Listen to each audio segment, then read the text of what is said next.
incluye el robo de hidrocarburos, nos incluye. Podríamos hablar del derecho penal del enemigo, que ahora tanto precario. La realidad es que yo parto de algo, una carrera de algo, que tiene que ver con el combate al robo de hidrocarburos, lo que tiene que ver con todas las reformas de gran calado, como le han dicho, tiene que ver con algo, con el derecho político electoral de votar y ser votado. Para mí es muy preocupante qué es lo que sucedió, qué es lo que aconteció después de la elección del 1 de julio. Y no porque ahorita esté un partido en el poder, no, finalmente no es el único. Desde la creación de los partidos políticos siempre ha habido partidos hegemónicos. Lo preocupante es que sigue. ¿Qué es lo que nosotros como ciudadanos vimos? Justo el día de ayer se cumplieron 7 meses en que se llevó a cabo en nuestro país la jornada electoral del pasado 1 de enero.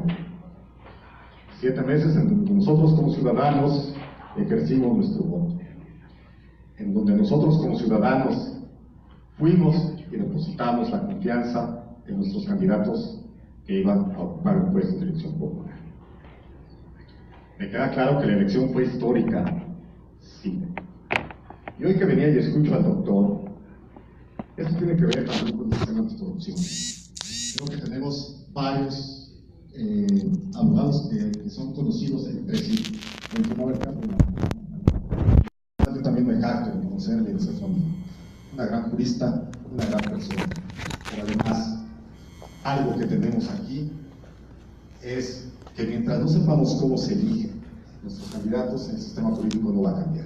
Veo que alguna vez seguramente hay mejores proyectos, grandes juristas. ¿Por qué no decirlo? Precisamente de eso se trata hoy, de un diálogo. Yo no vengo aquí a compartirles la verdad absoluta. No. Lo único que pretendo con esta pequeña plática es sembrar la inquietud. ¿Qué vamos a hacer nosotros como ciudadanos después de una elección? ¿Qué se necesita estructurar?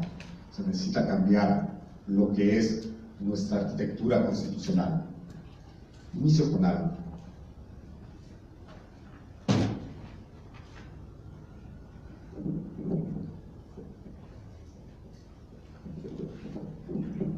Artículo 49 constitucional. El supremo poder de la Federación se divide para su ejercicio en legislativo, ejecutivo y judicial. No podrán reunirse 2 o más de estos poderes en una sola persona o corporación, ni depositarse el legislativo en un individuo, salvo el caso de facultades extraordinarias del Ejecutivo de la Unión, conforme a lo dispuesto en el artículo 29. ¿Por qué inicio con este artículo? Porque, como se los mencioné, fue histórica la elección del 1 de julio, sí. Me queda claro que México votó por hartazgo, votó por cansancio. México votó en contra de los partidos y de sus políticos. Pero también, sin darnos cuenta, México le dio la hegemonía a un solo partido. México le concedió a un partido que venía apenas en transición todo el poder. A mi juicio, lo que está viviendo hoy nuestro país es lo que se vivió en 1929, cuando se creó el Partido Nacional Revolucionario, que, como todos sabemos, es antecesor del Revolucionario Institucional. El Partido Revolucionario Institucional, al que todo el mundo cuestionamos 70 años de hegemonía, al que todo el mundo cuestionamos que lo que decía el presidente, los legisladores obedecían. A mi juicio, y lo digo con todas las letras, está sucediendo o aconteciendo lo mismo. Le dimos a un partido todo el poder, a un partido que no ha sabido estructurar en 60 días que lleva de mandato el rumbo de México, hacia dónde vamos. No se trata de partidos, no, aquí se trata de candidatos. ¿Qué sucede? A mi juicio, la división de poderes se terminó. Por eso yo iniciaba y les decía, ¿qué necesitamos? Un nuevo andamiaje constitucional. La división de poderes, como la tenemos en el artículo 49 constitucional, está aniquilada. Desde la Revolución Francesa habrá que recordar con Carlos Luis de Segodán, barón de Montesquieu, que nos decía: que había que hacer una separación tajante entre lo que es el Poder Ejecutivo, el Poder Legislativo y el Poder Judicial. A la fecha no la tenemos. De nadie es desconocido que el Congreso de la Unión está dominado por el partido que tiene el presidente. Pero aún más grave es la situación que se presentó hace unas semanas. Me puse a reflexionar cuando se vino la elección del presidente de la Suprema Corte de Justicia de la Nación. Me pareció que el único que tenía en ese momento poder para hacer un contrapeso al legislativo y al ejecutivo era la Suprema Corte. ¿Qué aconteció? El presidente que actualmente dirige la Suprema Corte de Justicia de la Nación, de nadie es desconocido, es morenista. De nadie es desconocido también que quien ocupó el lugar del ministro Cosío también es morenista. Para mí es alarmante lo que está sucediendo porque apenas el día de hoy, cuando venía en camino a impartir clase, leí una nota donde López Obrador, y lo digo con su nombre, López Obrador, se jactó de haber intervenido en el Poder Judicial cuando al Grupo Modelo se le iba a reincorporar 35 millones de pesos por el pago de ISR. Estaba ahí el proyecto de sentencia y él tuvo que intervenir. ¿Qué sucedió? Se rompió con la división de poderes. Y no podemos nosotros continuar, sobre todo quienes son panelistas, quienes pertenecen a un colegio. Me parece que nosotros, como juristas, pero principalmente como ciudadanos, es lo que tenemos que reflexionar. Es claro que el voto del 1 de julio fue un voto que no fue razonado. Es claro, como lo vamos a ver más adelante, que quienes votamos no vimos el programa de acción, la plataforma electoral, la declaración de principios, ni siquiera conocemos los estatutos de los partidos por quienes votamos. No. Casos tan lamentables como el de Amacuzac, en donde se elige, y lo vamos a ver también más adelante, a un presidente municipal que está privado de su libertad. Por la coalición Juntos Haremos Historia, pero que no es la excepción. También el Revolucionario Nacional en Tamaulipas, con su presidente municipal. ¿De qué manera votamos? Ustedes se preguntarán, bueno, ¿por qué viene al caso todo esto? Porque la forma en que votamos es la forma en que ahora estamos llevando a cabo nuestro sistema jurídico, nuestro sistema social, nuestro sistema político. Un sistema jurídico que se pone a combatir el robo a hidrocarburos, cuando el robo de hidrocarburos por décadas se ha tipificado, que se acrecentó, también es cierto.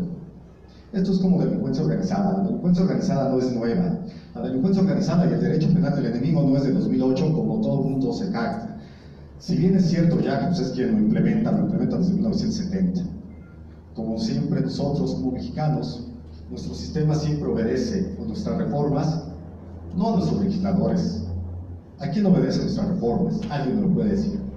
No es casualidad. Y antes de continuar, sí me gustaría que esto fuera más participativo, que esto fuera crítico, que cada quien expresáramos lo que sentimos. Insisto, yo no tengo la verdad absoluta. En el caso de las reformas de justicia penal, seguridad, creo que han obedecido al populismo y por eso hay una corriente que se llama populismo penal. Es decir, que los políticos han utilizado el derecho para llevar agua a su molino. Y nosotros como abogados nos hemos quedado callados muchas veces y esa es donde debe ser nuestra participación más fuerte como sociedad. ¿Es cuánto? Sí, presidente. Yo vengo del estado de Veracruz, como los compañeros lo saben. Se está suscitando en el estado de Veracruz un hecho histórico que también se ha repetido con la historia, pero ahorita es más notorio. Hay 12 vacantes para magistrados del Tribunal Superior de Justicia en el estado de Veracruz. Y lo que dice aquí nuestro gran amigo conferencista es la falta de la división de poderes. El gobernador siempre es el que implementa los puestos claves para poder tener el control dentro de la entidad. Hizo una aparente convocatoria a toda la sociedad que se considerara con aptitud para llegar a ser la persona idónea para ocupar esos puestos de trascendencia importantísima. Y se postularon 430 o más, los que se siguieran sumando, personas con currículums, con perfiles idóneos para cubrir esos cargos. Y resulta de que de toda la lista, las últimas 12 personas, de las cuales 6 hace públicas el gobernador como sus candidatos, los peores de toda la lista. Lo digo con todas sus palabras, como usted lo está hablando. Realmente, ¿qué es lo que podemos hacer nosotros los abogados? Que lo hicimos en el estado de Veracruz. Nos manifestamos, somos más de 2.000 a 3.000 abogados colegiados en una federación estatal que nos opusimos terminantemente a esas determinaciones. Ese es el contrapeso, la sociedad, el comercio, los ciudadanos común, que es el Consejo Empresarial en el estado de Veracruz. Todos nos opusimos a esa trascendental designación. Sabemos que Morena es un partido, y no es por hablar de cuestiones políticas, es un partido sin plataforma alguna, sin perfil, que está imponiendo sus puestos a personas no aptas, y eso nos afecta a nosotros como postulantes en la defensa de los intereses de la sociedad. Precisamente es lo que yo me refiero y quisiera saber de nosotros, los a que conformamos esta federación de abogados. Nosotros, ¿qué vamos a hacer al respecto a partir de ahorita? Hablar de actos de corruptelas y de hablar de corruptos no nos deja nada que no sea ya conocido ampliamente. A partir de este parteaguas, con este nuevo sistema administrativo que está a nivel de tanto de la federación, del estado y del municipio, ¿qué vamos a hacer nosotros como abogados? Somos las bujías de la sociedad para imponer nuestras condiciones conforme y apego a derecho. Es cuanto. Sí, adelante, por favor. Gracias. Igualmente, como los compañeros saben, nosotros venimos del estado de Guanajuato. Una cuestión muy distante en cuanto a la ideología partidista, porque no estamos hablando de partidos ni inclinaciones partidarias de cada uno. Sin embargo, efectivamente, tiene razón en esa parte de que los votantes lo hacen sin tomar en cuenta las verdaderas plataformas. Todos sabemos que Guanajuato es hegemónicamente panista, y sin embargo se están dando las mismas circunstancias que en otros estados, con el partido ahora que incluso está en el poder, del gobierno federal, de Morena. Y entonces, usted tiene razón, los habitantes, los ciudadanos, que en este caso también somos nosotros, nos vamos a regir y nos vamos a convertir precisamente en operadores de un sistema que nos están imponiendo, tengan o no razón. Entonces, aquí, como bien lo dice también el compañero de Veracruz, nosotros como abogados, como profesionistas, profesionales de la materia, tenemos que intentar y lograr cambiar esa perspectiva de la ciudadanía en general, porque nosotros somos los afectados. Bueno, todo lo que nos rodea. No podemos seguir siendo, valga la palabra, como lo mencionaban anteriormente, cuando el PRI gobernaba todo el país, borreguitos, ¿no? A donde nos lleven, y al final de cuentas los partidos ya tienen la seguridad de que vamos a votar por ellos. Aquí nosotros debemos de cambiar ese tipo de situación, es decir, la ideología, que si son neoliberalistas, que si son nacionalistas, fascistas, y lo que resulte de esa inclinación partidaria, pues a nosotros no nos debe de perjudicar. Nosotros tenemos que poner el ejemplo ya de cambiar esto. ¿Por qué? Efectivamente, a lo mejor nosotros votamos por un partido, independientemente de por el cual se haya votado, no logramos la aspiración o la estamos logrando, pero no está resultando lo que a lo mejor se pidió, ¿no? Entonces, coincido, maestro Ceja, aquí en el colegio nosotros tenemos que iniciar ya un movimiento de acuerdo a nuestros alcances, precisamente no para apoyar un partido, sino para que la ideología de todos los ciudadanos que se vayan sumando a este pensamiento, pues que sea real, no que se incline necesariamente por aquello de que te regaló eso, te pongo un puesto, te regalo despensas, te llevo tu torta. No, o sea, el beneficio general, y no por los estratos que hay, beneficios a los que están muy allegados, como hace rato lo manejaba el conferencista, por familiarismo, ¿no? No, todos tenemos los mismos derechos. Entonces creo yo que tenemos que hacer, con la plataforma que ya tenemos cimentada, con la plataforma y la estructura que ya se vive entre nosotros, pues a partir de ahí, cada uno, creo que en nuestro estado podemos hacer algo y podemos expandir un cambio de ideología. Azahualdo. Sí, Armada. Muy buenas tardes. Nosotros venimos de Chiapas, coincido con los demás compañeros. La iniciativa la tenemos que tomar todos nosotros, hacer esa conciencia de prepararnos sobre todo, porque algo me queda muy claro, no lo sabemos, la totalidad de las cosas, y el derecho es cambiante. Desafortunadamente ahorita las autoridades, ¿no?, se han valido de eso, de que ellos imponen prácticamente. Ahorita los partidos políticos son los que tienen en sí la batuta, podría decirse, pero no quiere decir que nosotros no podamos hacerlo también. O sea, creo que esta parte primero es concientizar nosotros y luego abonar eso a la sociedad. Gracias. Gracias. En relación a lo que comentan ahorita los colegas, yo en lo personal, aquí el que tengamos que hacer una propuesta o empecemos a plantear realmente el error que está cometiendo ahorita la política, es también dar una propuesta en decir, vamos a limpiar las listas electorales. ¿A qué me refiero? Al que no sabemos que todos los que se encuentran registrados ante el INE, el IFE, que anteriormente era, no sabemos si realmente esas personas aún siguen viviendo. Además de que los partidos, de alguna manera, ellos ya van manejando sus cartas, ya van viendo de qué manera van ganándose al pueblo, de qué manera van ganándose a cada estado. Una, dos, aquí sería factible, que podamos unirnos como profesionistas, porque no en vano, en verdad nos quemamos las pestañas, tomando nuestra licenciatura, maestría, especialidad y doctorado.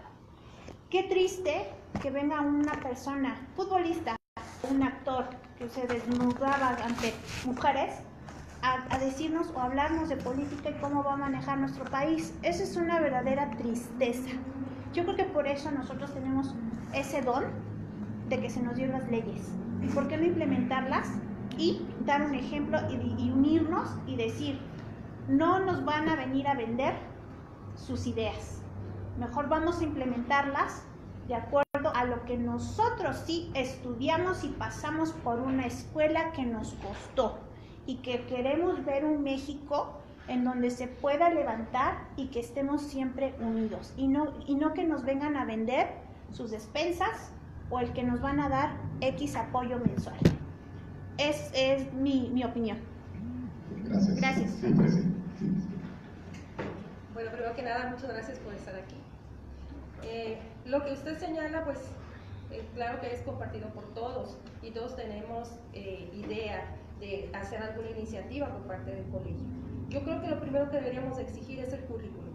Todos tenemos derecho, según nuestra Carta Magna, a ser votados, votar y ser votados, pero deberíamos de tener un currículum para ocupar una curul. Tenemos el caso de Carmen Salinas, tenemos el caso de los futbolistas, tenemos cosas que son aberrantes, que solamente toman el micrófono para decir boberías, ¿no? Entonces nosotros si nos exigimos una profesión, nosotros nos preparamos, estamos estudiando maestrías, doctorados, ¿por qué ellos no? Si son al fin y al cabo quienes crean leyes. Entonces yo pienso que la propuesta que nosotros como colegio pudiéramos hacer es esa, exigir el currículum. Sí, efectivamente se ha hecho.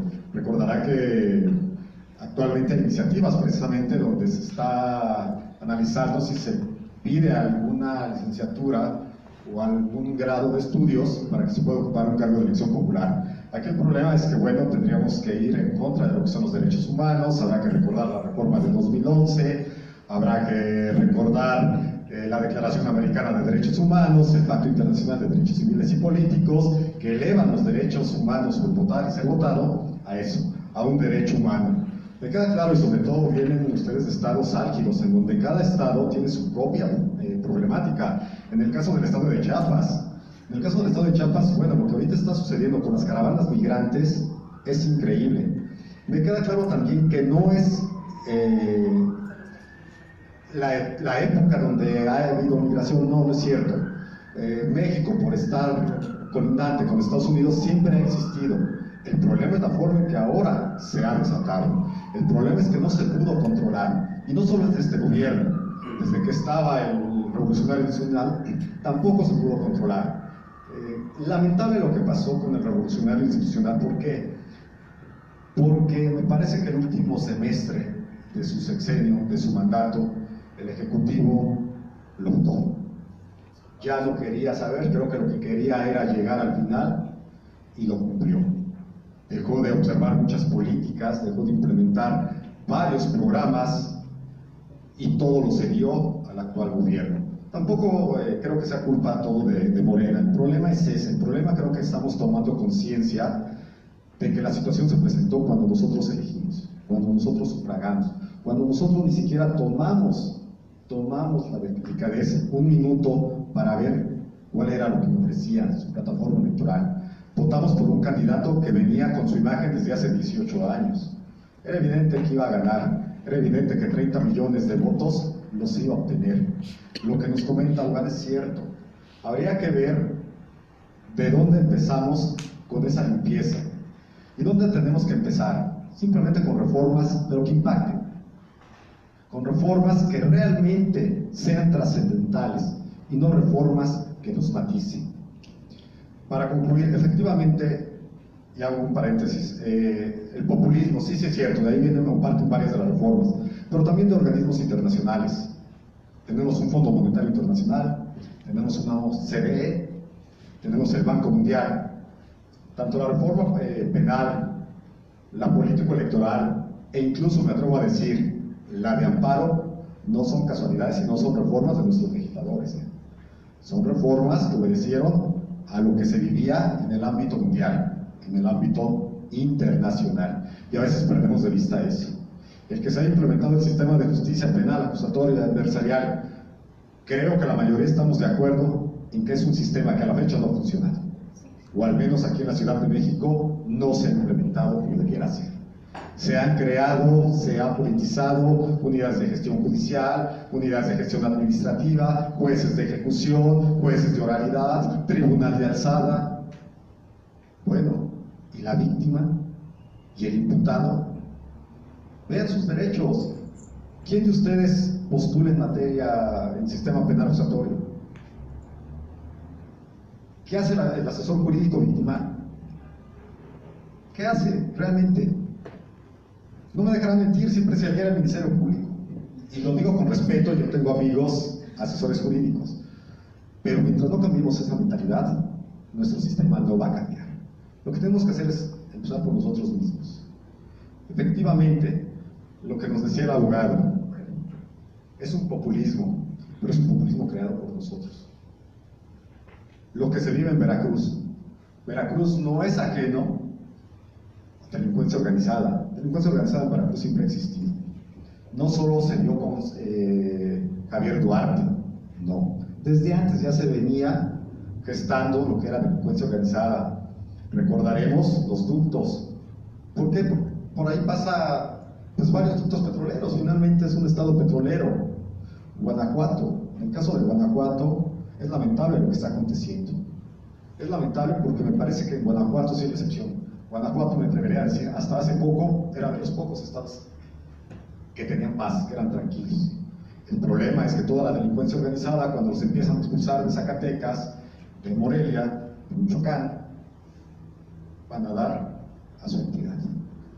¿Y qué tiene que ver? Mientras nosotros sigamos votando como lo hicimos el 1 de julio, no va a haber una política que termine con estos fenómenos.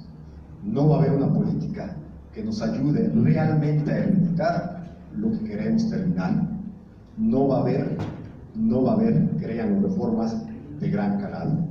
¿De qué nos sirve ahorita implementar una reforma educativa? ¿De qué nos sirve tumbar un aeropuerto internacional? Creo que eso es bizantino, eso no es de fondo. Lo de fondo es lo que estamos viviendo. ¿Qué le estoy dando a mi pueblo?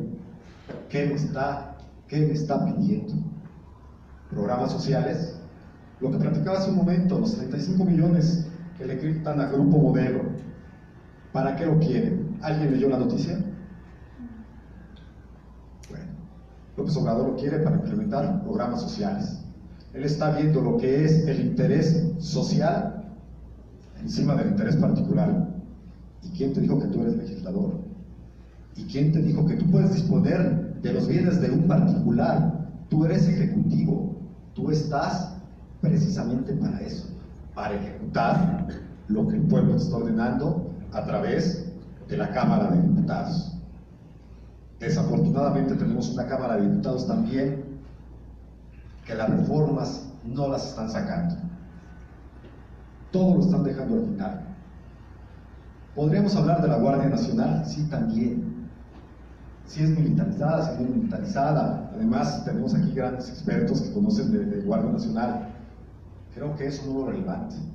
Lo relevante es después del 1 de julio. ¿Qué aconteció? ¿Qué vamos a hacer? Es necesario que se sigan dando registros a otros partidos.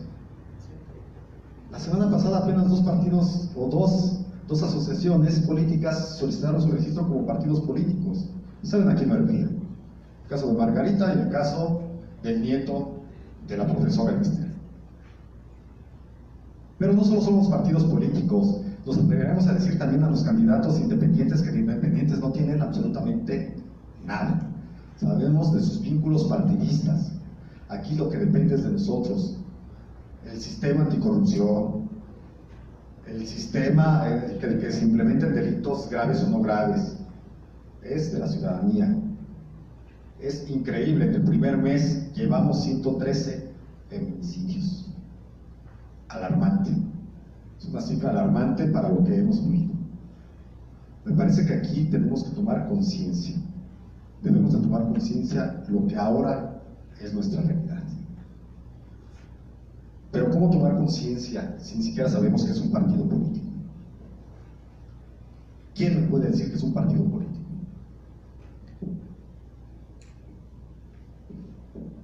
Bueno, un partido político es una organización para empezar. Una organización de ciudadanos que buscan adeptos con su ideología, que buscan adeptos con su plataforma electoral. ¿Pero para qué? Un partido político para qué quiere adeptos, para qué quiere afiliados, militantes, para llegar a qué? Para llegar al poder. ¿Qué es el poder? Un fenómeno dinámico también, social. Ese es el problema. Cuando los partidos políticos o el candidato llega al poder, no lo quieres votar. Hago votos, en serio, hago votos porque en las intermedias nosotros como mexicanos, como ciudadanos, sí razonemos lo que es el voto. Me parece que ahorita como colegio ustedes están en buen momento para las iniciativas que se pretenden implementar. Les comentaba, de nada sirve que hagamos reformas si lo único que hacemos es sustituir nombres. Con la reforma político-electoral del 10 de febrero de 2014, desaparece lo que es el Instituto Federal Electoral y se crea el Instituto Nacional Electoral. La estructura es la misma. Tiene una secretaría ejecutiva, tiene sus comisionados, sus consejeros, tiene su director jurídico. ¿Dónde está el cambio? No hay cambio. Votamos ahora, y escuché también al doctor Manuel, qué bueno que habló de Gertz Manero, de un fiscal general que cambia por un procurador general. La fiscalía obedece a otra naturaleza totalmente diferente a la realidad que vivimos en nuestro país. ¿De dónde nace la fiscalía? ¿Alguien tiene conocimientos? La fiscalía viene de Francia, precisamente porque ahí sí se fiscalizaba lo que hacían los ciudadanos. En nuestro caso, de por sí estamos más que fiscalizados con el SAT, imagínense todavía que nos sigan fiscalizando. No, aquí el procurador, por eso era importante su figura, porque procuraba por nosotros como ciudadanos. Son hombres que se dan cuenta de tintes, matices. ¿Alguna duda, algún comentario hasta aquí? ¿Por qué esta preocupación del 1 de julio? Insisto, porque a partir del 1 de julio tenemos que cambiar de mentalidad, porque a partir del 1 de julio tenemos que ser otro tipo de ciudadanos. No están obligados la mayoría a conocer las plataformas electorales, es cierto. Varios de ellos, por ejemplo, en la Sierra de Chiapas, quisieran que les llegara lo que son profesores para alfabetizarlos. No lo hay, no.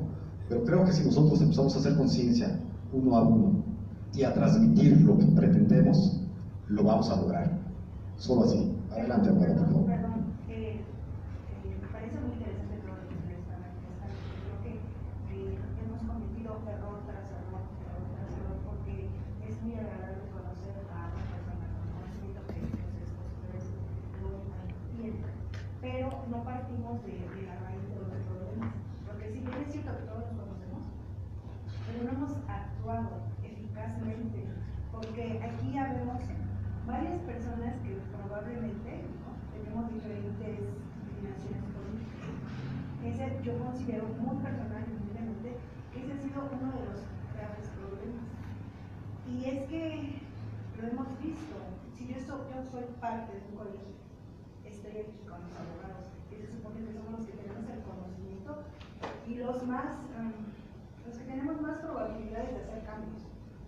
Sin embargo, aún siendo miembro de un colegio, si a mí me llama el poder y me dice, oye Norma, perteneces a un colegio de abogados, parece que tienes influencia, quiero que los muevas hacia lo que yo quiero. Entonces yo, en lugar de ver el bien común, ¿saben qué?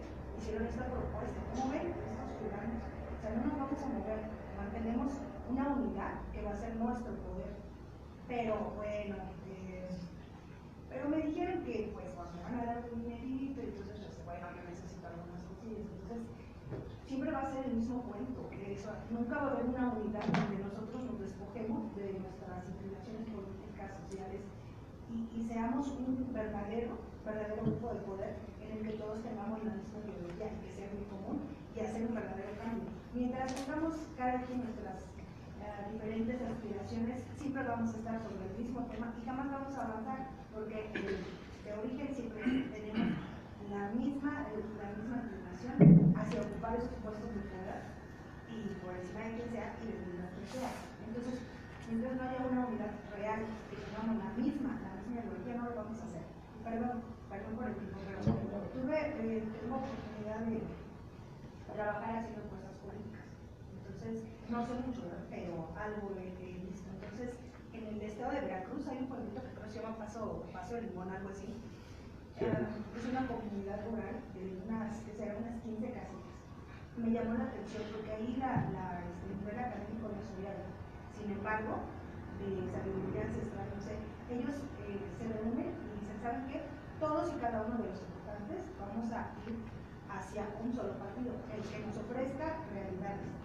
Nadie más va a votar por otro. O sea, aquí no hay de que, pues estamos en una comunidad y pues a mí me cae más bien en la suya. No, todos vamos a ir por el mismo partido. Ahora, que vengan, o sea, ellos tienen ese lujo, se dan ese lujo de decir que los candidatos vengan. Nosotros no los vamos a buscar. Les interesan nuestros votos, somos tan confiados. Que vengan. Y les hace la invitación y los candidatos van. Inclusive dijo uno, no sé cómo se llama ese de que dice, yo sí te veo, yo sí te escucho. Pero ese como que más o menos los cambió. O sea, ni siquiera saben el nombre. Pero sin embargo están unidos y hacen que vayan allá. Dicen, sí, vamos a votar por ti, ¿qué nos das? Y entonces ellos, o sea, ¿cómo es posible que una comunidad rural, se une, a lo mejor por el número, ¿no? Pero ellos dicen, vengan y díganos qué nos ofrece? Porque estamos unidos y nadie se va a ir, todos estamos aquí.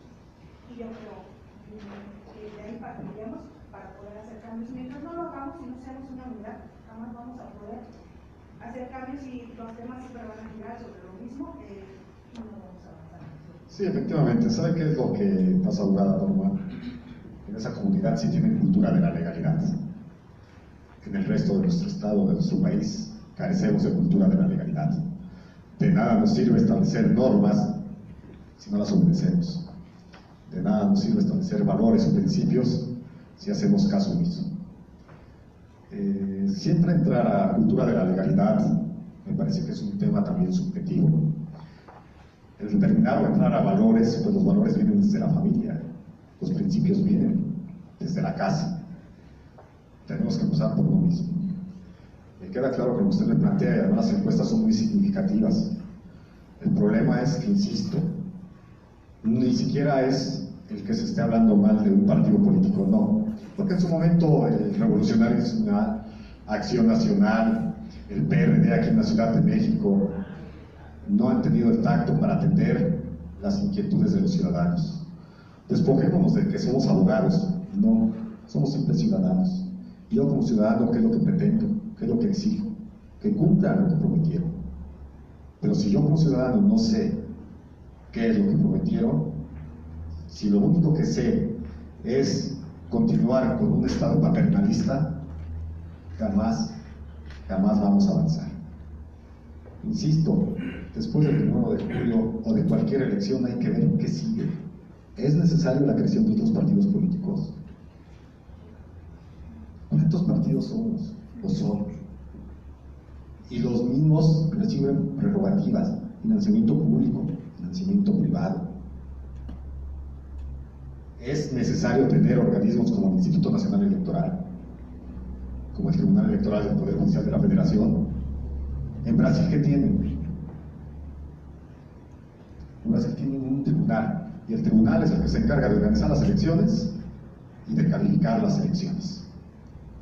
En su momento, bueno, México, por todo lo que tenía que ver con corrupción, quienes calificaban anteriormente las elecciones hasta los 70s. ¿Quién calificaba las elecciones? El mismo Congreso, ¿no? ¿A través de quién? De un colegio. Y por eso es que se empieza a estar lo que es la justicia electoral. Una de las grandes reformas se da en 1996. 1996 es cuando se crea el Tribunal Electoral del Poder Judicial de la Federación. Ojo, también ahí es grave para mí el que esté incorporado un organismo electoral al Poder Judicial Federal. Y tiene que ver con lo que más adelante vamos a tocar brevemente para concluir. ¿Qué son los partidos políticos? Los partidos políticos, nos dice el artículo 41 constitucional, son entidades de interés público, con patrimonio propio y personalidad jurídica también. Pero además, ¿cuál es su finalidad de los partidos políticos? Que los ciudadanos podamos acceder a los cargos de elección popular. Hasta antes de la reforma de 2012, los únicos canales para que nosotros pudiéramos acceder a un cargo de elección popular era a través de los partidos políticos. A partir de esa reforma, y porque por ahí vino alguna recomendación de la Corte Interamericana, recordaremos el caso de Castañeda Guzmán, en donde nos decía que teníamos que implementar también un sistema donde el candidato independiente pudiera acceder a los cargos de elección popular. Años después es cuando se hizo. Gracias también a Castañeda Guzmán tenemos lo que es el juicio para la protección de los derechos político-electorales del ciudadano como un medio de control para el voto activo y pasivo. Retomando un poquito, los partidos políticos se rigen ¿por qué? Por documentos básicos. Somos abogados, estamos obligados sí a conocer los documentos básicos de los partidos políticos. ¿Cuáles son? El principio de acción,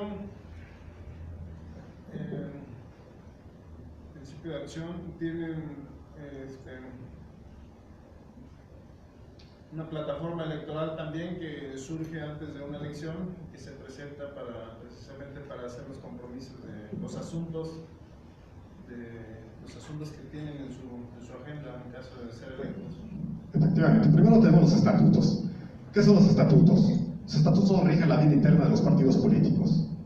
A partir de la reforma de 2014 se crea lo que es la justicia intrapartidaria, aunque ya por tesis de jurisprudencia del Tribunal Electoral existía la justicia intrapartidaria. ¿Y por qué desde ahí estamos mal si nos vamos a los partidos políticos? Porque la justicia intrapartidaria, desde ahí están limitando el derecho a votar y ser votado. Desde ahí ya se está eliminando quién cumple con el mejor perfil o quién no. De nadie es desconocido que cuando se elige algún candidato obedece a intereses políticos, obedece a quien está en la gubernatura, obedece a quien está en la presidencia municipal o que sea la sucesión. Cuando yo como candidato quiero impugnar a través de justicia intrapartidaria, ¿ustedes qué creen que me va a decir? la justicia intrapartidaria. Que no tengo razón, y entonces tengo que irme a los tribunales electorales locales o en su momento al Tribunal Electoral del Poder Judicial de la Federación a través de sus áreas. Efectivamente son los estatutos, la declaración de principios y el programa de acción. Y aquí en este último es donde me detengo un poco. El programa de acción, ¿qué es? El programa de acción es donde se manifiesta, se estipula, se prevén todas las políticas que yo voy a llevar a cabo cuando tenga acceso al poder. Y aquí es donde nosotros nos damos cuenta que está sucediendo. Es porque no sabemos en qué consiste ese programa de acción. Les platicaba el caso del presidente municipal de Amacuzac, en el estado de Morelos. ¿Alguien tiene conocimiento de ese asunto? ¿Nadie viene de Morelos? ¿No tiene conocimiento del presidente municipal de Amacuzac? Bueno, el presidente municipal o el candidato a presidente municipal previamente ya había sido diputado local. Pero además, también ya había ocupado anteriormente la presidencia municipal en Amacuzac. Desde ese entonces ya se le vinculaba con delincuencia organizada. Sabemos que el estado de Morelos también es un estado ahorita sumamente caliente, como se dice.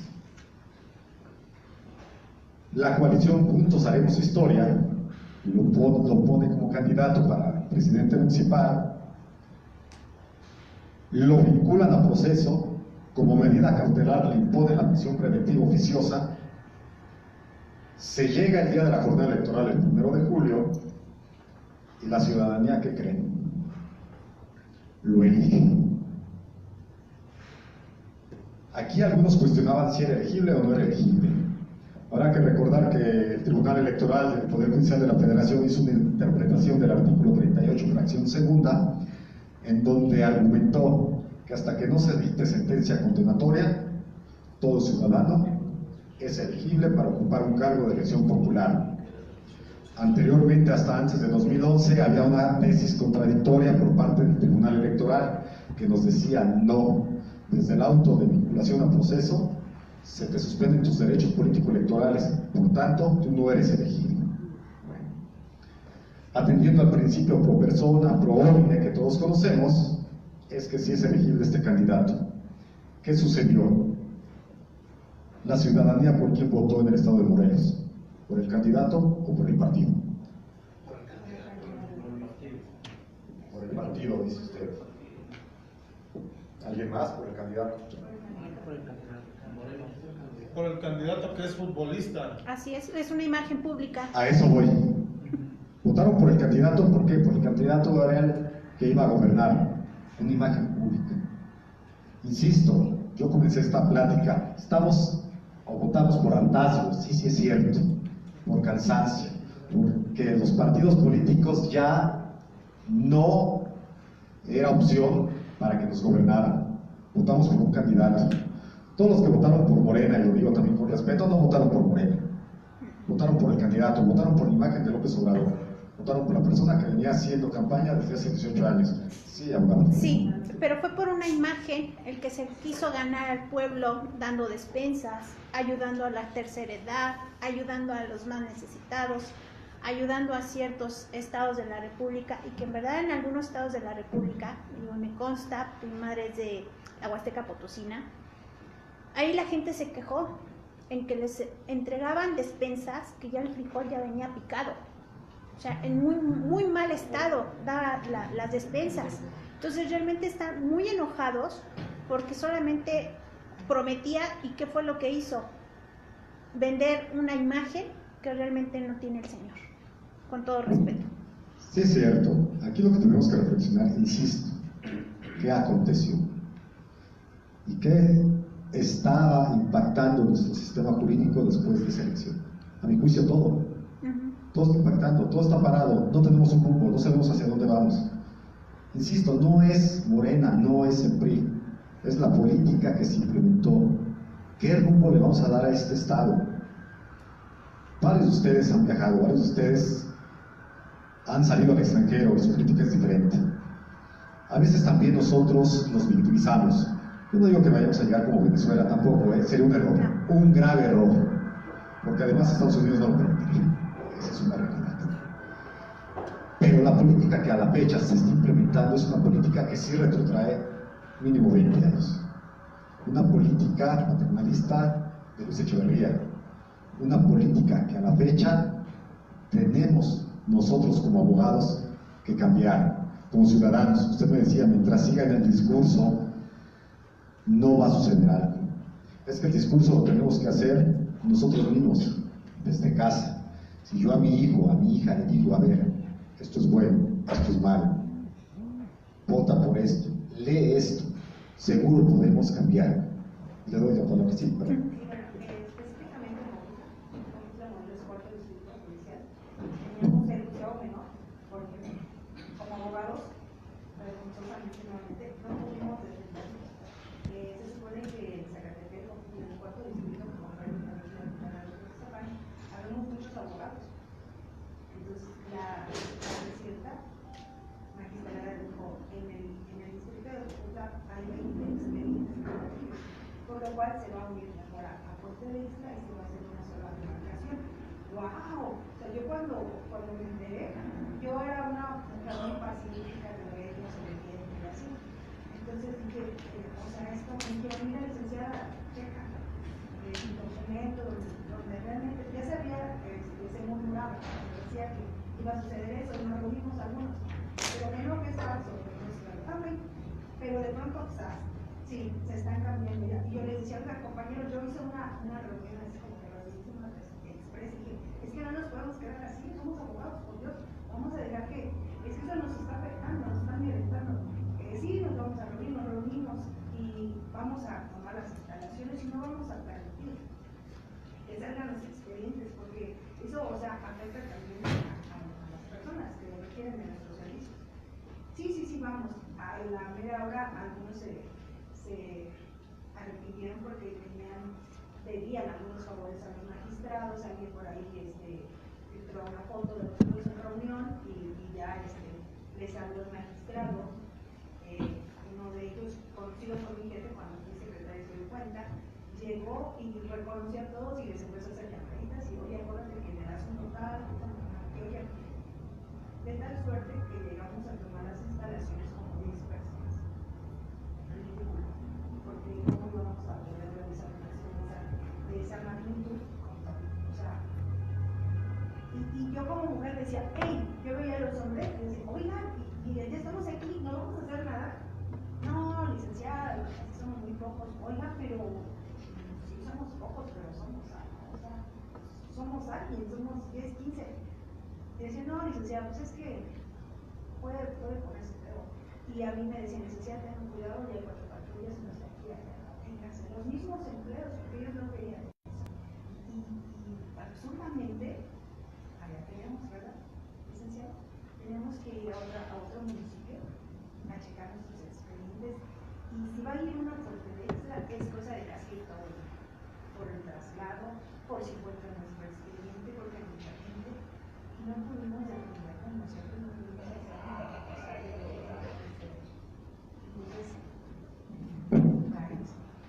Sí, es cierto. Aquí, brevemente, para continuar un poco, está de nuestra parte que realmente cambiemos. Miren, de nadie es desconocido, yo por eso les decía, ¿qué se necesita? Una nueva ingeniería constitucional. Tenemos grandes constitucionalistas aquí en México. Partimos de que nuestra constitución a la fecha es una constitución que es una constitución democrática social. Dejamos al liberalismo. ¿Por qué democrática? ¿Por qué social? Nuestra constitución es pionera respetando derechos sociales, pero también es pionera en cuanto a lo democrático. Y cuando nos referimos a democrático, ¿con qué tiene que ver? Hace rato lo vieron con el doctor Manuel. Con transparencia, con rendición de cuentas, con protección de datos personales. ¿Con qué más tiene que ver esa democracia social? Bueno, con legalidad. Y aquí también quisiera tocar algo. Usted me habla de legalidad, efectivamente. Grandes constitucionalistas, habrá quienes estén de acuerdo, habrá quienes no, en lo personal, bueno. me atrevo a decir, del doctor Cobian, seguramente muchos lo conocen o hemos leído al doctor Cobian, y él habla de su famosa teoría del rombo. ¿Alguien ha escuchado de la teoría del rombo del doctor Cobian? Bueno, el doctor Cobian efectivamente, ¿qué nos dice? El doctor Cobian nos dice que hay que tener un control de la constitucionalidad, un control de la legalidad, pero también un control de lo político. Si no tenemos esos tres controles, no podemos hablar de un Estado de derecho, no podemos hablar de un Estado constitucional. Y es aquí precisamente donde tendríamos que resumir y reflexionar hacia dónde vamos, qué queremos, crear una nueva constitución. Muchas veces se ha gestado eso también, muchas veces se ha propuesto en el Congreso de la Unión que tengamos una nueva constitución.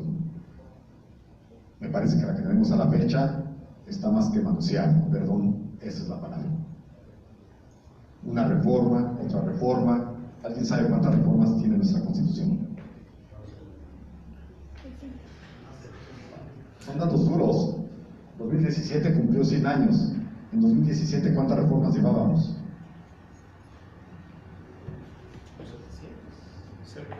¿Cuántas? Más. Sí. Y reformas que, me atrevo a decir, no son de gran calado.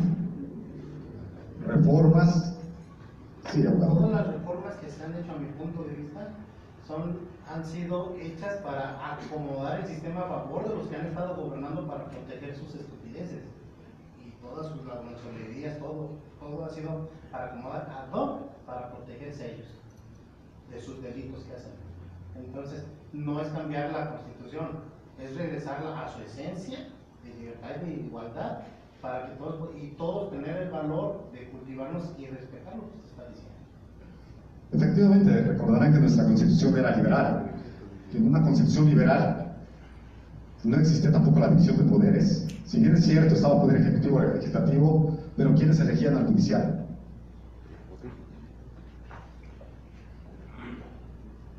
¿Quién ha escuchado que nosotros como ciudadanos debemos de elegir a nuestros jueces, a nuestros magistrados? ¿El presidente del tribunal? ¿Mandé? Bueno, es el pleno del tribunal. Es el pleno del tribunal, pero eso obedece a algo. Porque en nuestro país, en nuestro estado, sí hubo un momento en que la ciudadanía elegía jueces y ponía magistrados. Ahora vuelve a la inversa. ¿Por qué? Tratando de respetar esa división de poderes. Efectivamente, quienes ahora lo colocan es el pleno de magistrados, o en su caso, el Consejo de la Judicatura, que por cierto también ese es un tema que habrá que analizar. No sé si ustedes están enterados, pero ya se declaró de inconstitucional el Consejo de la Judicatura en el estado de Oaxaca. Aguas, ¿eh? Aquí en la Ciudad de México, si conocen la reforma, se crea un Consejo Judicial Ciudadano, que es el que va a colocar al Consejo de la Judicatura de la Ciudad de México. Y el Consejo Judicial Ciudadano ni tan ciudadano es. Sí, presidente. Sí, son dos entes totalmente diferentes, ¿no? Uno sanciona, el otro aprueba. El pleno del tribunal, en sus atribuciones, son quienes aprueban la adjudicación de las carteras a suplir, pero la judicatura es el ente que sanciona el comportamiento de sus integrantes del Poder Judicial, tanto federal como estatal. No terminé mi comentario del anterior, pero los abogados y la iniciativa privada sí logramos echar marcha atrás en la designación de los magistrados que estaba pretendiendo hacer el señor gobernador. Eso es un logro muy grande y es un antecedente que ya se forma con la participación de nuestra sociedad, incluyendo los abogados. Precisamente por eso es que yo invito también aquí a esta federación que conformamos a que tomemos cartas en el asunto. Podemos imponernos tanto como que somos representantes en toda la República Mexicana. Debemos hacer un padrón bien definido y hacer unificación de criterios, hacer críticas constructivas, no nada más opinar por opinar, sino hacer un trabajo de lo más completo y hacernos notar ante los medios de difusión, ante las autoridades correspondientes, para hacer valer nuestros derechos como lo tenemos que hacer obligadamente, ¿no? Y vuelvo a repetir, se echó marcha atrás. Eso es un gran logro para demostrar a todos que no es absoluto el señor gobernador. El señor gobernador inclusive no creo que termine este año, que es su primer año de gobernador. Tiene lo mismo, tiene 2 meses. Está haciendo desastre también en el estado de Veracruz. No creo que termine el año. Así se los puedo asegurar. Sí, siempre hablar de derechos políticos electorales y hablar su vinculación con el sistema jurídico no es fácil. Habrá que recordar a Cicerón, que nos decía Cicerón. ¿Quién ha leído a Cicerón? La columna de hierro, ¿alguien la leyó? Bueno, Cicerón siempre manifestó que cuando lo político se pone al servicio del derecho, gana el político, pierde la ciudadanía, se vuelve tiranía. Cuando el derecho se pone al servicio de la política, siempre vencerá el sistema jurídico. Y entonces tendremos un Estado liberal. Concluyo nada más con estas breves reflexiones. A mi juicio, después del 1 de julio, ¿qué aconteció? Primero, los partidos políticos, el movimiento de regeneración nacional, es eso, un movimiento que vino y arropó, y me atrevo a decir, a los mismos políticos de siempre. 2. El Partido de Acción Nacional está más preocupado por sus luchas internas que por dar a la ciudadanía lo que en su momento tuvo la oportunidad de otorgar, y no lo hizo durante 2 sexenios. El PRD, un partido en extinción y un partido donde las tribus siguen igual, salvándose cada quien como pueda, unos yéndose a Morena, otros tratándose de refundir ese partido. El caso del PRI es excepcional, me parece, porque es un PRI que venía de 70 años de gobernanza, donde pierde por primera vez la presidencia con Fox, donde la recupera y donde la vuelve a perder.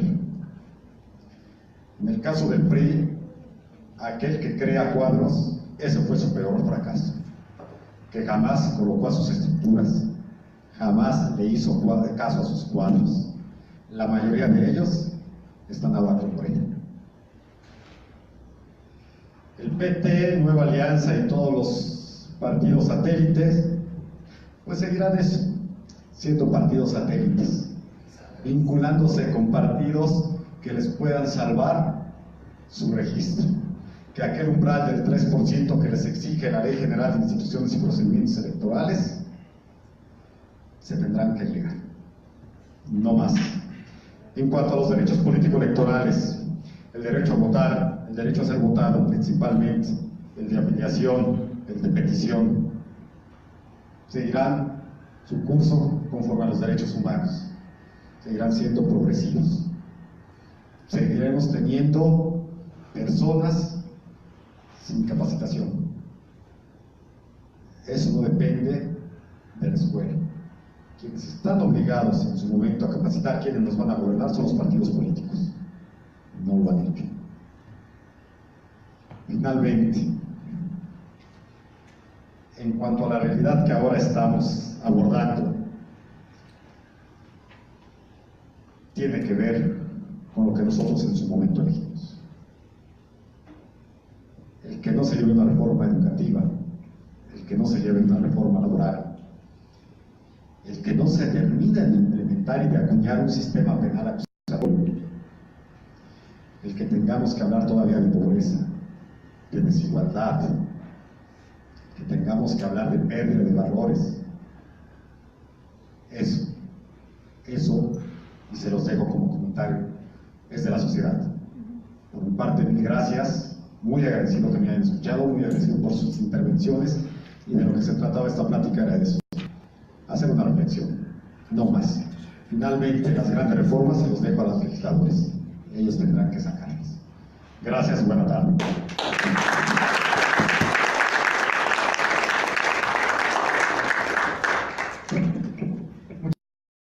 Su valiosa participación al impartir conferencia magistral dentro del marco del segundo Congreso Nacional del SENAED AC.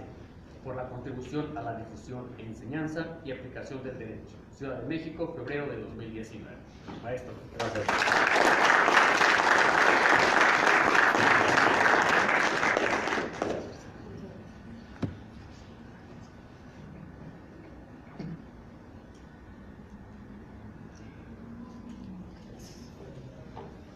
Gracias. Gracias.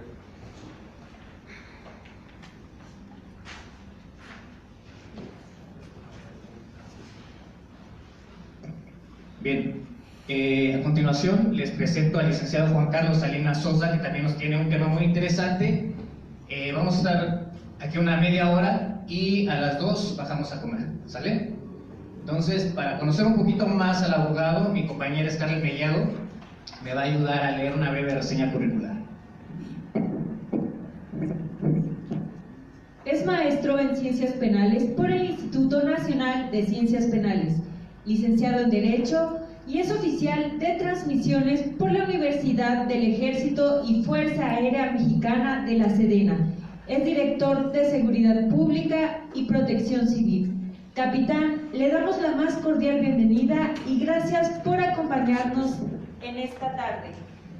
Tiene el uso de la palabra para compartirnos un poco de su experiencia y conocimientos.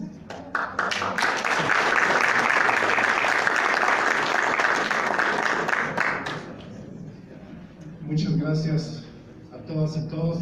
Gracias al presidente del colegio, Abraham Uriostegui, Arturo Uriostegui, a todos quienes encabezan la mesa directiva. Gracias, siempre con mucho gusto. Como ya se ha comentado aquí, siempre que sea por el bien de la sociedad, por el bien para fortalecer el Estado de Derecho, vamos a estar aquí aportando y sumando el esfuerzo de nuestra parte, porque creo que ese es uno de los grandes ejes de este colegio, y reitero pues mi agradecimiento. Actualmente, como todos sabemos, el estado de seguridad o inseguridad en todo el país es lamentable, ¿no? Me gustaría escuchar algunas opiniones de quienes vienen de alguna de las entidades de la República, porque es diferente la problemática de inseguridad en Tamaulipas, es distinta a los problemas que tenemos en la Ciudad de México. Creo que allá puede ser más complicado, ¿no?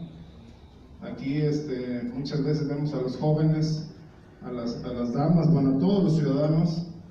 Hay jóvenes que ya no llegan a la escuela porque en el trayecto se le ocurrió subirse a un grupo de delincuentes y dejarlos sin mochila, sin celular, sin zapatos o tenis, y muchas veces hasta golpeado, ¿no? Hay muchas personas incluso que les han dado, les han disparado con arma de fuego, y es lamentable. Esto va en aumento. Quisiera escuchar algunas opiniones de cómo está la inseguridad en algunas entidades, nada más para poner un poquito de contexto de cómo nos encontramos. No sé si alguien que venga de alguna otra entidad, por favor. Chiapas, por ejemplo, se maneja el lema de una ciudad segura, pero de segura no tiene nada. Segura que más. ¿Por qué? Porque pues en el tema de seguridad estamos muy, muy mal. Ahorita ya se ven grandes casos de secuestros a diario, que vemos de que, como dice aquí el maestro, que niños que salen de colegios y todo eso y ya no regresan. Por un lado. Por otro lado, la misma ciudadanía ha llegado al grado de poner sus grandes cartelones donde dice vecinos unidos, para que ellos mismos combatan esa parte de la corrupción, ¿no? De los rateros y todo eso. ¿Por qué? Porque las autoridades no nos garantizan nada de eso. O sea, ahorita ya Chiapas, de ser un estado que podría decirse que podíamos salir libremente, ahora ya no. Ahora ya también tenemos el temor de que en cualquier momento podamos ser.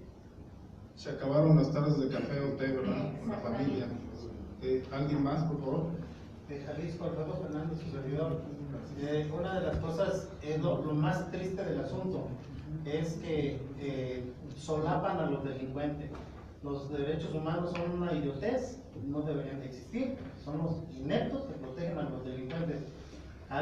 Vas a un Oxxo, entran ahí con toda impunidad, te roban, se van. Si los logran agarrar a la media, ya están afuera, temiéndolo por la seguridad, porque pues tú le echaste a dar cuenta que eres tú, pues que te levanten o algo así. Los robos a casa, habitación, la proliferación de drogadictos que están campando en todos lados, los ves y no te atreves ni siquiera a hacer una protesta porque te dan en la madre, perdón por la expresión, pero es literalmente así, te dan en la madre, o te desaparecen y los denuncias, y las mismas autoridades, los mismos jueces los están conteniendo. Es la mafia del poder, es el mismo gobierno. Entonces, todo eso se ve y el temor latente de que qué hace se da, que ya el fenómeno lo llevamos muchas décadas viéndolo, tienes que hacer, como lo quieras poner, pues son barrotes en tu propia casa para no salir, ¿verdad?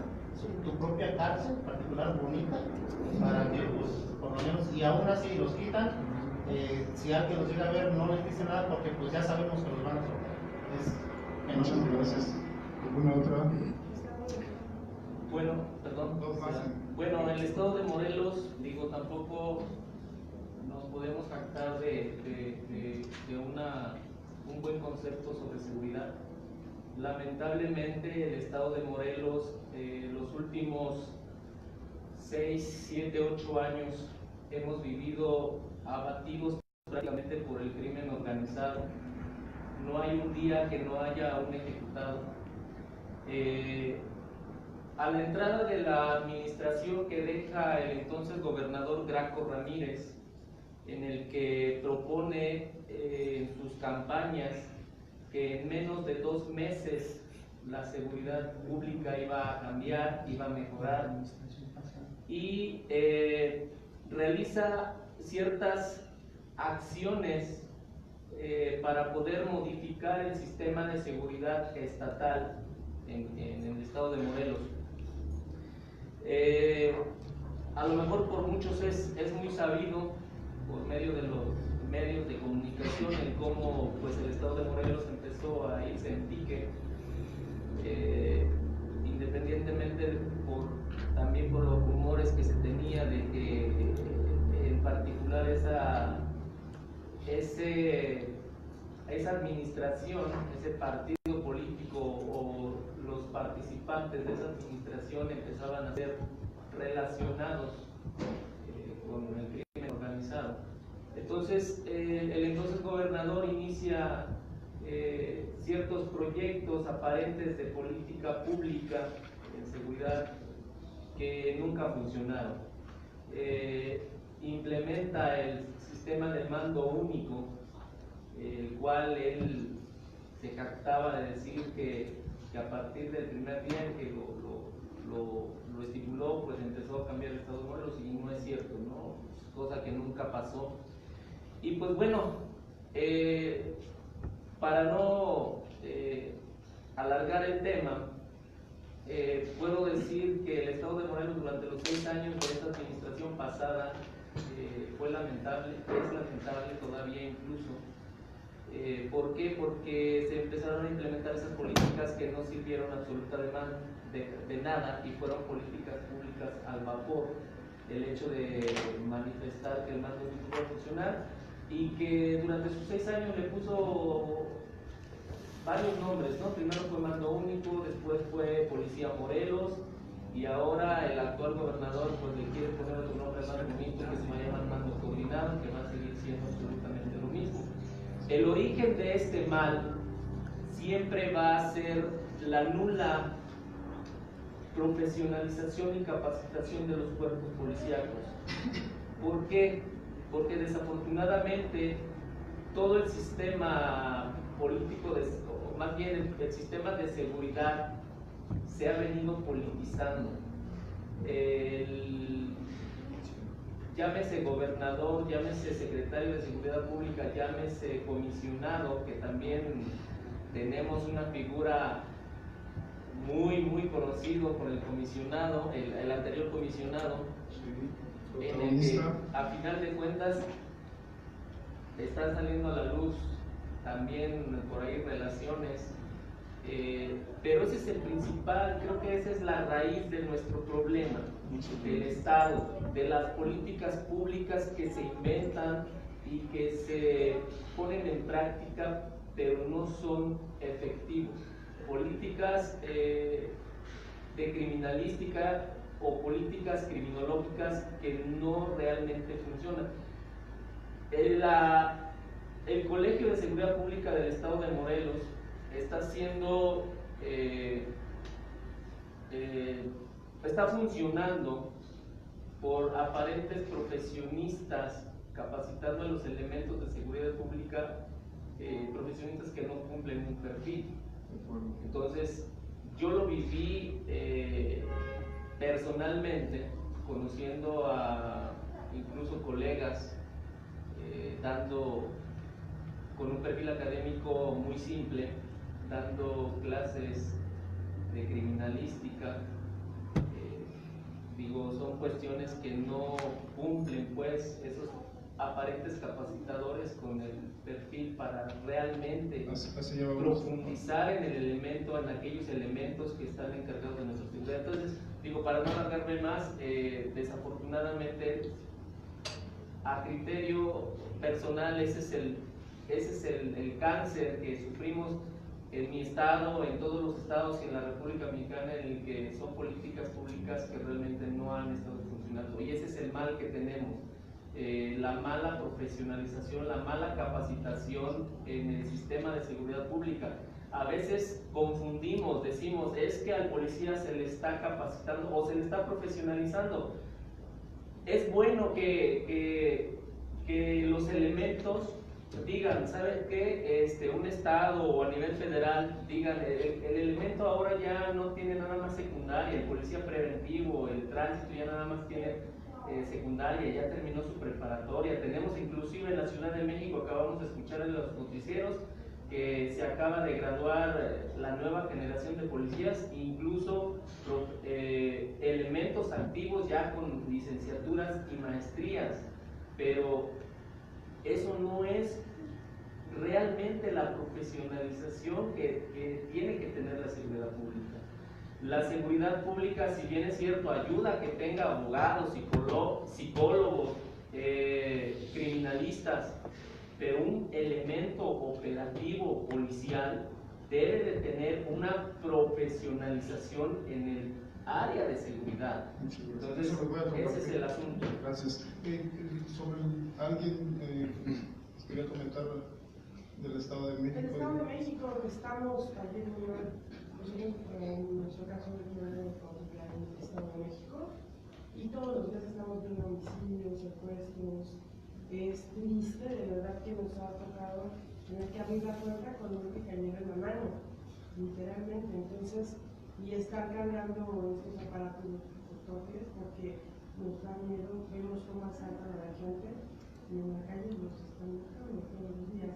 Pero lo más triste es acudir a la agencia del Ministerio Público y darnos cuenta que son la prueba de ladrones. Está peor todavía ahí.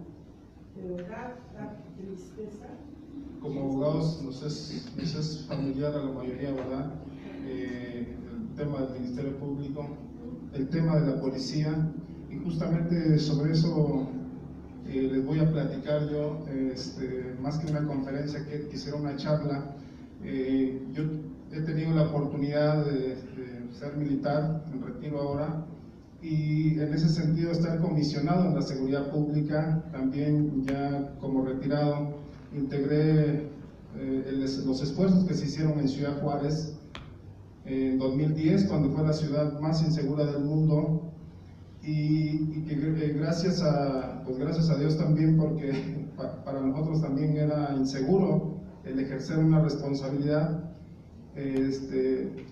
Yo tuve participación en la coordinación, en el plan que se implementó, y con esa experiencia fui asignado a la Policía Municipal, a dirigir la Policía Municipal, que en ese momento tenía 3,000 agentes, muchos de ellos inseguros, sin prestaciones, Ustedes mismos vieron por los medios de comunicación cómo era inseguro, no teníamos ni dónde llevarlos al médico, y todo eso lo fuimos solucionando afortunadamente con el apoyo, por supuesto, de las autoridades del cuerpo de regidores, meter al cabildo las propuestas, y pues un tema sensible para los policías lo fuimos solucionando hasta donde fue posible.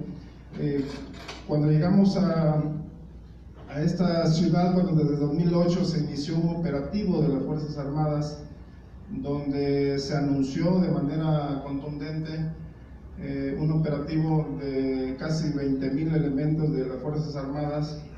Esto generó muchísima violencia, ustedes lo vieron a través de los medios, y luego pues se optó por revisar el tema de fondo, es decir, un diagnóstico de manera integral y de manera conjunta. Se integra a la sociedad de Ciudad Juárez, a los académicos, a las universidades de Chihuahua, de Ciudad Juárez, los académicos que decidieron participar también de aquí, de varias universidades de la Ciudad de México y de otros estados, los empresarios y la misma sociedad. Entonces hizo una revisión, un diagnóstico, y pues las causas son las zonas de marginación y el estado de urbanización que se dio de manera muy acelerada, y que había colonias que no tenían ni siquiera servicios y que son propicias precisamente para la proliferación de la delincuencia de manera más rápida. Entonces, de manera conjunta, los tres órdenes de gobierno, la sociedad, académicos, empresarios, todos decidieron a partir de ahí implementar un plan integral de seguridad que se anunció en 2010, porque esta estrategia solamente con las Fuerzas Armadas y con las policías pues no resultaba. Entonces se anuncia un plan integral, y a partir del mejoramiento de la imagen urbana, de la promoción de la cultura, de la activación de los jóvenes en el deporte, en fomentar el empleo, y es decir, de un esfuerzo conjunto de todas y todos, esto empezó a caminar. A partir de 2011 inicia el descenso de la violencia en Ciudad Juárez, y esto se mantuvo así hasta 2015. Yo entiendo que es como todo, ¿no? Es un plan que, si se deja de atender de manera integral y con acciones puntuales, con seguimiento, pues deja de funcionar, y eso fue lo que sucedió allá. Actualmente también hay niveles de violencia altos, no como los de 2010, pero ya no están las cosas tan bien. Es generalizado casi este problema de inseguridad. Pocas zonas del país, creo que Quintana Roo, donde se fue la persona que atendía la seguridad en Morelos, es una de las entidades que están más tranquilas, pero de ahí en fuera creo que todos tenemos una distinta problemática. Los feminicidios están a la orden del día, los secuestros, la extorsión, los levantones aquí se han robado a varias, sobre todo adolescentes, cada vez es más frecuente. Entonces esto, como sociedad, creo que es un momento muy importante para asumir el papel que nos corresponde, y que verdaderamente se empiecen a hacer cosas que no se han hecho por distintas razones. Está más que diagnosticado. Yo tengo una tesis, mi tesis de maestría es política de seguridad pública, retos y perspectivas, y lo que comentaba el compañero de Morelos, las políticas públicas aquí cambian cada 3 años o cada 6 años, y eso no puede ser posible, ¿no? Aún lo que está funcionando bien se cambia, ¿no? Tiene que haber una continuidad y de inicio, y actualmente esto ya llegó a niveles de plantear una reforma constitucional, incluso sobre la Guardia Nacional. ¿En qué consiste esta reforma constitucional sobre la Guardia Nacional? Básicamente lo que se está planteando es que las Fuerzas Armadas, es decir, una brigada del Ejército y otra brigada de la Policía Militar, más los elementos de la Policía Federal que aprueben los exámenes, integren esta Guardia Nacional, lo cual a lo mejor no está mal. Lo que yo creo que es importante es que este cuerpo de seguridad verdaderamente se ponga al frente de ellos alguien que conozca el tema. Se está planteando también en esta iniciativa que sea una persona que sea civil, que no sea un militar, pero yo agrego un civil que conozca, que tenga sensibilidad a todos estos problemas de inseguridad, que conozca de la milicia, que conozca de la policía, porque si va a suceder como ha sucedido en todos estos últimos años, que han puesto a personas que desconocen por completo el tema, que no conocen qué es la disciplina militar, cómo se pone un uniforme, y muchas veces hasta se lo ponen no sabiendo ni cómo lo portan. Cuando en las academias militares, a nosotros como militares, o en las academias de policía, los que pasan por una academia, no todos, algunos van directamente al campo del trabajo, ustedes lo ven en sus municipios, en sus entidades, ¿no? Así como ingresan, muchas veces no les dan la capacitación que marca el programa y van directamente, ¿no? Con el argumento de que hay mucha inseguridad y que se necesitan en la calle, aún sin estar preparados. Entonces se tiene que revisar muy bien el perfil que encabeza estas instituciones. Han puesto al frente a personas que no tienen el perfil, ni siquiera el deseo de servicio, y esto contraviene todo lo que se nos dice a nosotros como militares, como policías, cuando vemos una persona al frente que no tiene ese perfil, y es contradictorio, ¿no? Cuando te están diciendo que el uniforme se porta con orgullo, que la estrella, lo que significa la estrella de policía para quien es policía orgulloso, ¿no?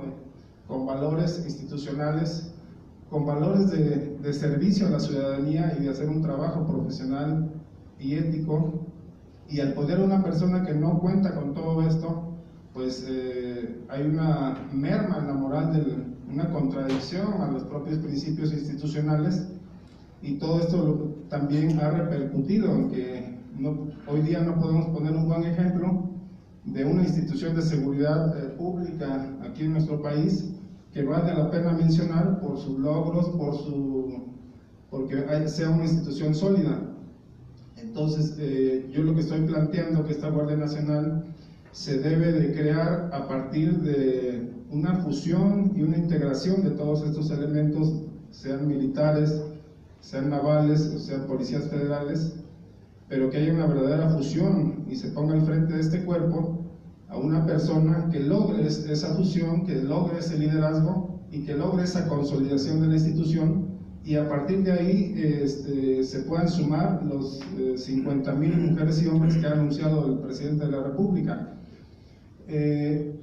Eso se intentó con la Policía Federal y evidentemente no se logró consolidar una institución por estas situaciones, ¿no? El número y la cantidad de elementos no le van a dar la solidez a la institución. Tiene que ser de manera paulatina, sobre una ruta crítica, sobre un plan de trabajo, sobre un plan rector de profesionalización y capacitación que se cumpla verdaderamente en las instituciones de seguridad pública, y no solamente, como ya se comentó hace un momento en este foro, se cita al policía a capacitar después de 24, 36 o 48 horas de servicio, se le capacita 1 hora, firma una lista de asistencia, se le entrega un reconocimiento y el policía no sabe nada. Cuando llega a la agencia del Ministerio Público no sabe ni llenar los formatos. Le preguntan, ¿ya le leyeron sus derechos al imputado? No saben ni de qué le hablan.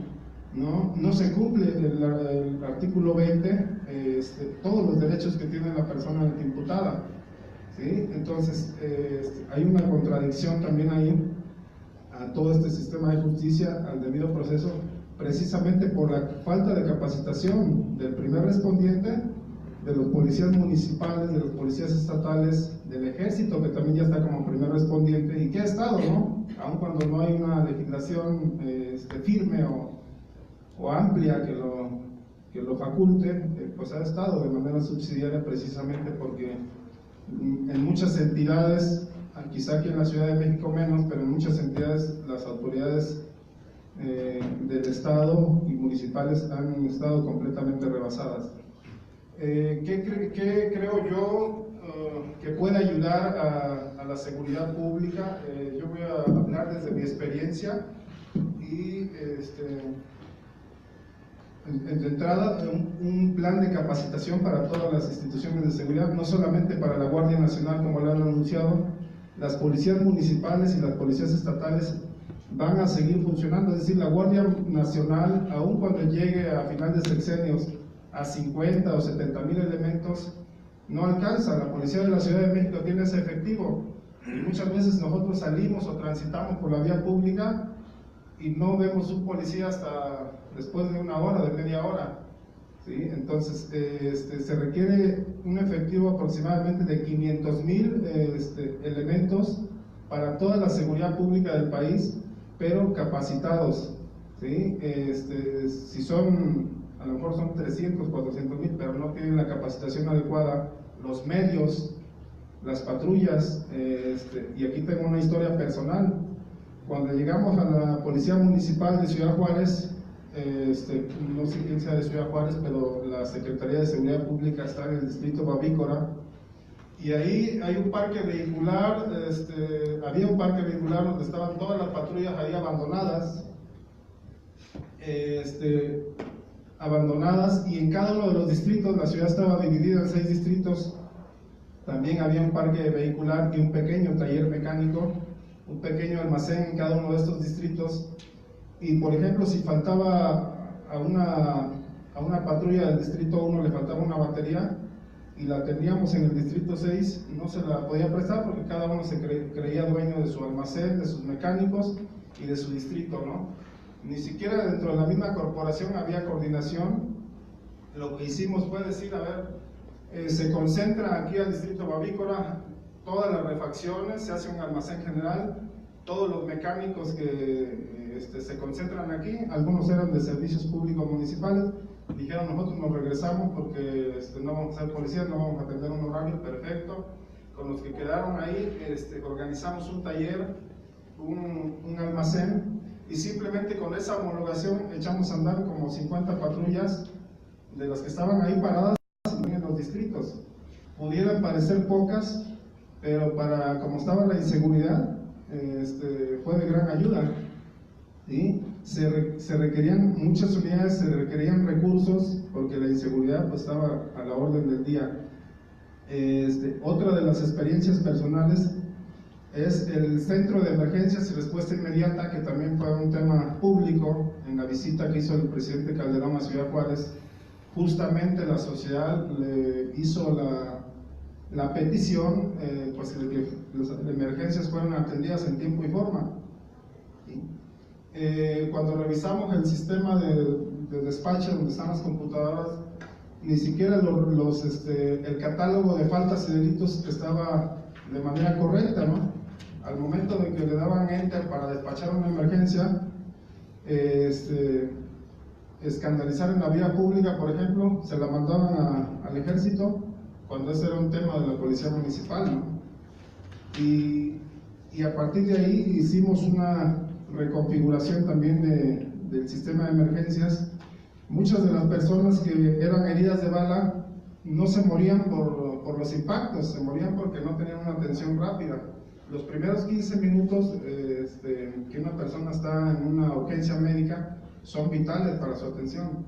Y si la patrulla, si nada más el levantar una denuncia o la petición para los servicios de emergencia nos lleva 5 o 10 minutos, pues imagínense cuánto dura el que lleguen al lugar donde van a dar el apoyo. Esto consume el tiempo que se tiene que dar, en el que se tiene que atender, y muchas veces las personas se desangraban ahí del lugar, y seguramente esto pasa en muchos lados, ¿no? Cuando no hay una atención, una respuesta rápida, sucede esto, ¿no? Que se pierden vidas, el delincuente ya no está, ¿no? O sea, se meten a la casa a robar, cuando lo reportas, pues ya tardan 10 o 15 minutos en llegar, más el reporte actualmente es un procedimiento obsoleto y tardado en que se utiliza. Cualquiera de ustedes puede hacer la prueba, llamar al 911, se homologó nada más el número, pero eso no quiere decir que sea más rápido. Y te preguntan cuál es su ubicación, hay algún punto de referencia ahí, qué calle tiene al norte, qué calle tiene al sur, y cuando te desplazas 50 metros al norte, pues te lleva la sorpresa que no está identificada la calle porque alguien se llevó el letrero. Y luego te regresas y vas al sur y sucede lo mismo, ¿sí? Y ahí ya son 5 o 10 minutos nada más en la ubicación. Cuando hoy día los sistemas, al momento de registrarse la emergencia en un centro de emergencias, ya tendrían que estar ubicados, las preguntas ya no tendrían que ser sobre la ubicación, sino más bien cuál es su emergencia. Y muchas veces no te preguntan ni siquiera cómo te encuentras, ¿no? Las personas que están en ese centro de emergencias deben de estar capacitadas, ¿sí? Deben de estar sensibles y tener un protocolo de atención. Las personas que reportan emergencias muchas veces están en pánico y no hay esa contención por parte de los operadores, y creo que es ahí donde precisamente también hace falta esta capacitación. Entonces hay varios aspectos que creo que se deben de tomar en cuenta para la Guardia Nacional y en los estados también, ¿sí? Que se deben de usar las herramientas tecnológicas y todos los recursos que están al alcance de nosotros para eficientar a las instituciones de seguridad pública también, ¿sí? Hemos visto, han anunciado programas donde van a traer una cámara a las patrullas, y al momento que se pide la evidencia o se pide el video, no hay video. Aquí en la ciudad, como abogados seguramente nos ha tocado, se comete un delito en algún punto de la ciudad, decimos, aquí está la cámara, hay que pedirla al C4, ¿y cuál es la respuesta? Que la cámara no sirve, ¿sí? Las patrullas son patrullas modelo 2019 y están todas rayadas, rotas, y hay que ir a ver los parques vehiculares, seguramente están como el que me encontré en Ciudad Juárez. Patrullas nuevas que están pues en calidad de descompuestas y se van quedando en abandono. Y todo esto, desde mi punto de vista, tiene que ver también con la falta de una formación integral de los agentes de policía. Si esto no se les da desde la academia, no se les da una formación de la importancia de los recursos materiales, de todos sus equipos, de su armamento, que deben de tener el máximo cuidado en ellos porque les protegen la vida. Si ellos no son conscientes desde la formación, las instituciones de seguridad van a seguir así como están actualmente, y eso no nos conviene a nadie, porque eso lo único que ha pasado es que sea un servicio deficiente, mucha corrupción, son las instituciones que están calificadas con mayor corrupción, como las de mayor ineficiencia, lo mismo que el Ministerio Público, ¿no?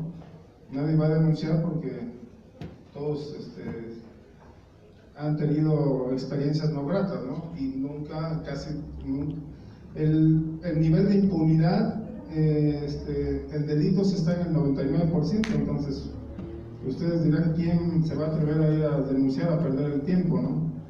Se requiere una reingeniería total en las instituciones de seguridad, y esto no se va a dar sin una capacitación, sin una formación.